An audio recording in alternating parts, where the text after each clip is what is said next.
Hi everyone, welcome to this Yes Let's video on how to approach a monologue. We will look at simplified ways of approaching monologues from both classical and contemporary plays. Our classical play will be Macbeth by William Shakespeare, and we will look at Lady Macbeth's speech. And we will also look at Shakers, a contemporary play by John Godber and Jane Thornton, and we will focus on Nicki's speech. We will break down both of these monologues using the same method, learn to identify when a thought process changes within our character, and also think of some techniques on how to learn lines. Once you have picked your monologue, the first thing you should do before even trying to learn it is read the full play. You will learn so much about your character, what has happened to them in the past, what is happening to them now at the time of the monologue, and what might happen to them further along in the play.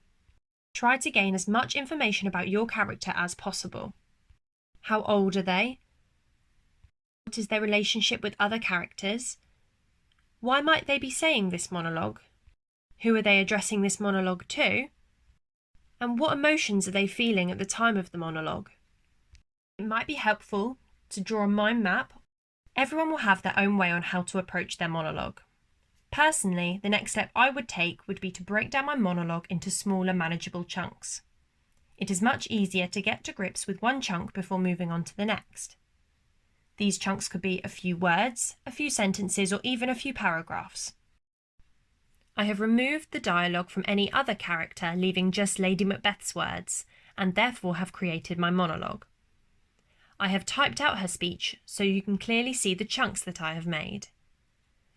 I am now going to read my monologue through a few more times and then divide it up even more. I'm going to start identifying where I think Lady Macbeth's thought processes might change. This means I'm going to find the places in the speech where I believe Lady Macbeth's thoughts, feelings, or emotions may have changed or shifted.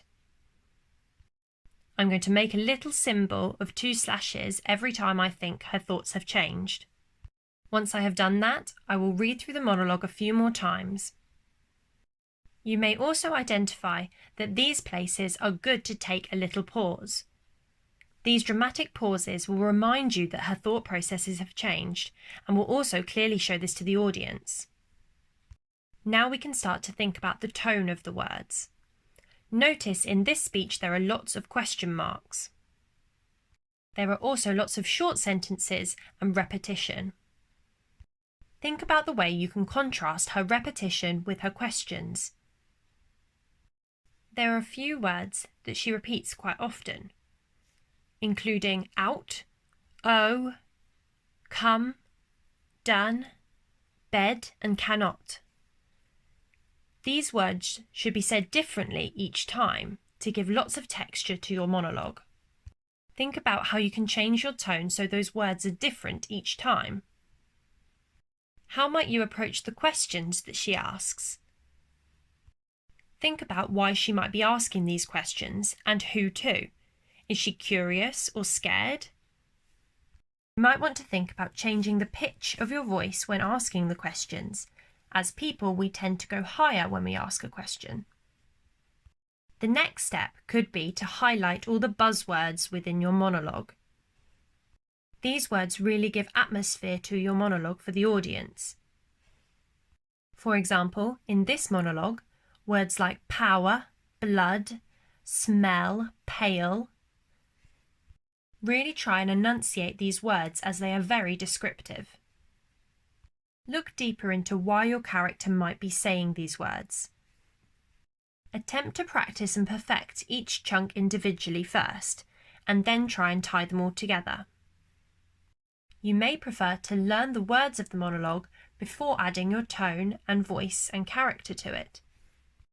Think of approaching your monologue like you are building it up in layers. Now give it a go and try and learn your monologue. We will come back to different techniques of memorising lines later. Now let's look at our contrasting play of Shakers. This monologue may be more challenging to break into chunks as it is written as one big paragraph. Have a read through and then start thinking about how to identify her thought processes. The character of Nicki Displays a wide variety of emotions through this piece, and her thought processes change a lot, so have a go identifying each one. Use the same method and then go through and identify all the key buzzwords that create the atmosphere of the piece.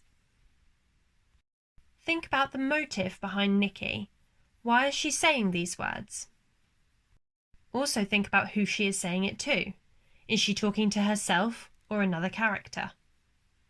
It is always a good idea to flick back through the play to gauge a better understanding of your character's intentions. Instead of trying to learn a monologue all in one go, use the chunks you made earlier to break it down. It can be quite overwhelming on the brain to process that many words at once. You could even split up the monologue over a few days, perfecting and memorising one chunk before moving over to the next, creating layers. Have a go at some of the following line learning techniques. It may depend on what type of learner you are. Do you need to be really active or need things repeated? Do you need to write them down or are you a visual learner? Some of the techniques are as followed. You could read the monologue over and over, look away and look back and see how much you can remember. You could record your voice saying it a little bit like lyrics to a song and play it to yourself throughout the day. That way you always know what's coming up next. Have a go at practicing your monologue in front of the mirror, focusing on the facial expressions and your mouth movement as you say the words. That way you get used to what it looks like to say the monologue as well. You could always write out your monologue a few times or even on cue cards and get tested on them by someone else. It's often quite beneficial to have someone at hand to help you learn the lines. That way they can use the script or cue cards if you've written it down to test you. A couple of more active ways of learning lines include practicing your monologue as you're doing daily tasks. Often driving, waiting for the kettle to boil, walking or showering can be quite useful. That way the monologue becomes part of your daily routine.